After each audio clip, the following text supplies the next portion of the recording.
जय हिंद मित्रों, इस वीडियो में उपस्थित हैं हम गणित कक्षा 8 प्रश्नावली 9.5 प्रश्न क्रमांक 6 सर्व समीकरणों के उपयोग से निम्नलिखित के मान ज्ञात कीजिए। इस प्रश्न में जो संख्याएं दी हैं 9 भाग हैं इस प्रश्न के। उन 9 भागों में हमें सर्व समीकरणों के विभिन्न सर्व समीकरणों का उपयोग करके इन संख्याओं के मान ज्ञात करना है। पहला भाग है इसका 71 का वर्ग। 71 का वर्ग हमें सर्व समीकरण का उपयोग करके करना है। अब 70 में 71 के वर्ग में कौन सी सर्व समीकरण लगेगी? नहीं लगेगी ना, नहीं उपयुक्त होगी ना, तो इसको हम 2 भागों में लिख लेंगे 70 धन 1। अब ये हो गई हमारी a धन b, a धन b का वर्ग। ये सर्व समीकरण है a धन b का वर्ग बराबर a का वर्ग धन b का वर्ग धन 2ab। इस सर्व समीकरण का उपयोग करके हम इससे प्रश्न को हल करेंगे। तो a बराबर यहाँ पर हो जाएगा 70 और b बराबर हो जाएगा 1। तो हमने सर्व समीकरण में इनका मान रखा 70 का वर्ग, a का वर्ग, 1 का वर्ग, b का वर्ग धन 2 गुणित a गुणित b। अब हमने 70 का वर्ग किया तो 4900 प्राप्त हुए। 1 का वर्ग 1 ही होता है। इन तीनों का गुणा कर दिया हमने। 70 दूनी 240 गुणित 1 यानी 70 दूनी 140 गुणित 1 तो 140 ही आ गए। फिर इन तीनों संख्याओं को हम जोड़ देंगे। 140 और 141 इनको हम 4900 में जोड़ देंगे तो हमारा आंसर आ जाएगा 5041। इस प्रकार से ये पहला वाला भाग हल हो जाएगा। अब दूसरा भाग है 99 का वर्ग। अब 99 के वर्ग को निकालने के लिए कौन सी सर्व समीकरण का उपयोग करें?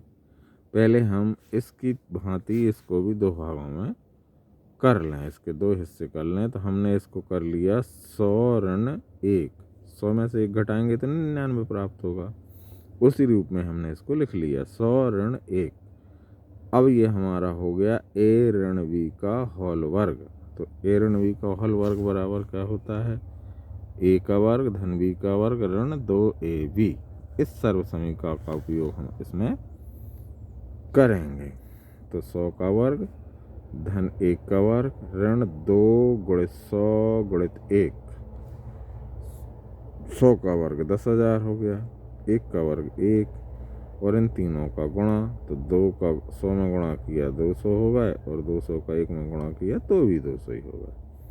फिर इन दोनों को हमने जोड़ लिया तो ये हमारे 10,001 आ गए। 10,001 में से हमने 200 घटा दिए, सब्सट्रैक्ट कर दिए तो हमारा आंसर आ जाएगा 9,801। ये 6वें प्रश्न का दूसरा भाग हल हो गया। अब तीसरा भाग है 102 का वर्ग। तो 102 को भी हमने 2 खंडों में लिख लिया 100 धन 2। यहाँ पर a बराबर 100 और b बराबर 2। a धन b का होल वर्ग बराबर a वर्ग धन b वर्ग बराबर धन 2ab। इस सर्व समीकरण का हम उपयोग करेंगे जो कि हमने यहाँ पर किया है। तो ये हो जाएगा a का वर्ग यानी 100 का वर्ग, 2 का वर्ग मतलब b का वर्ग धन 2ab। 2 गुणित 100 गुणित 2। अब 100 का वर्ग 10,000, 2 का वर्ग 4 और इन तीनों का गुणा। 2 का गुणा 100 में किया 200, 200 का गुणा 2 में किया तो 400। अब इन चारों को हम तीनों संख्याओं को जोड़ देंगे। इस प्रकार से हमें प्राप्त हो जाएगा 10,404। ये 102 का वर्ग सर्व समीकरण के उपयोग से हमने ज्ञात कर लिया। अगली संख्या है 998। 998 है। तो 998 को हमने लिख लिया 1000 ऋण 2 का वर्ग, इसका वर्ग है यहाँ पे 998 का वर्ग। तो 1000 ऋण 2 का वर्ग हमने लिख लिया। अब इसमें ए ऋण बी का होल वर्ग बराबर ए वर्ग धन बी वर्ग ऋण 2ab, ये वाली सर्वसमीकरण का उपयोग कर लेंगे हम। तो 1000 का वर्ग धन 2 का वर्ग ऋण 2 गुणित 1000 गुणित 2। तो 1000 का वर्ग हमें प्राप्त हो गया 10 लाख। 10 लाख में 4 जोड़ दिए तो ये हो गया 10 लाख 4, और इन 2 का वर्ग ज्ञात कर लिया तो ये हो गया 4। फिर इन दोनों को जोड़ दिया तो 10 लाख 4 प्राप्त हुए। फिर हमने इन तीनों का गुणा कर लिया, 1000 दूनी 2000, 2000 दूनी 4000। फिर 10 लाख 4 में से हमने 4000 घटा दिए तो हमारा आंसर आ गया 9,96,004। इस प्रकार से ये हल हो जाएगा। अगला भाग है पांचवा भाग है 5.2 का वर्ग। अब आपके मन में संशय होगा कि इसको हम 2 भागों में कैसे लिखें, ए धन बी के रूप में कैसे लिखें। बहुत सिंपल है, इसको लिख लिया हमने 5 धन 0.2 का वर्ग, तो ये हो गया ए धन बी का वर्ग। तो ये वाली सर्वसमीकरण हम इसमें उपयोग कर लेंगे। 2 का वर्ग, ए का वर्ग यानी 5 का वर्ग, बी का वर्ग यानी 0.2 का वर्ग धन 2 गुणित 5 गुणित 0.2। इस प्रकार से 5 का वर्ग 25 और 0.2 का वर्ग 0.04, और इन तीनों का गुणा 2 पंजे 10, और 10 में अपन ने 0.2 का गुणा किया तो ये कुल हो गया 2। 25 और 2 27, और 27 में 0.04 जोड़ेंगे तो ये हो जाएगा 27.04। ये इसका उत्तर हो जाएगा। अगला है 297 गुणित 303। अब आप सोचेंगे इसमें तो वर्ग है ही नहीं, फिर इसमें कौन सी सर्वसमीकरण लगाएंगे। अब हमने इसको दूसरे प्रकार से लिखा, इसको लिख लिया 300 ऋण 3, ये हो गया ना 297। 300 में से 3 घटाएंगे तो 297 हो जाएगा, और 3 को हमने लिख दिया 300 धन 3। अब हमारे पास एक नई सर्वसमीकरण हो जाएगी, ए धन बी गुणित ए ऋण बी बराबर ए का वर्ग ऋण बी का वर्ग। ये और सरल हो गई, यानी 300 का वर्ग और ऋण 3 का वर्ग। 300 का वर्ग हो गया आपका 90,000 और 3 का वर्ग हो गया 9। 90,000 में से 9 हमने घटा दिए तो ये हो गया 89,991। This is also simple. अगला है 78 गुणित 82।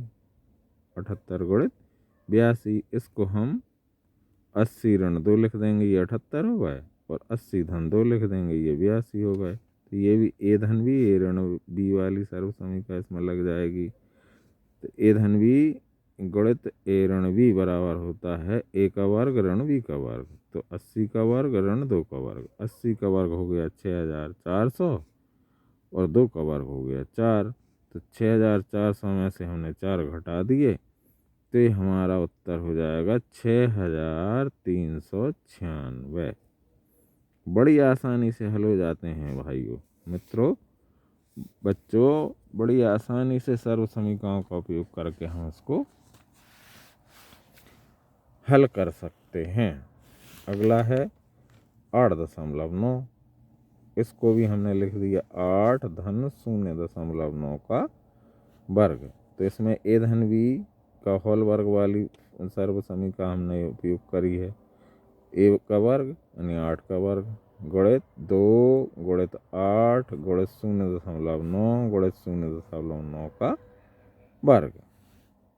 8 का वर्ग 64, और इन तीनों का गुणा हो जाएगा 14.4।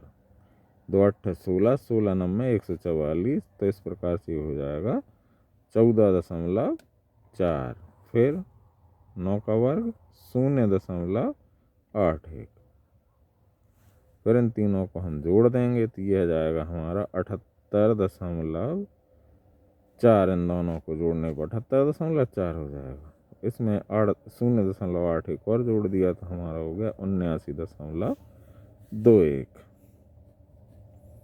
ये इसका वर्ग हो जाएगा 89 का 0.8.9 का वर्ग। कितनी आसानी से हो गया। अब अगला और अंतिम भाग है इसका। अगला है 10.5, इसका भाग है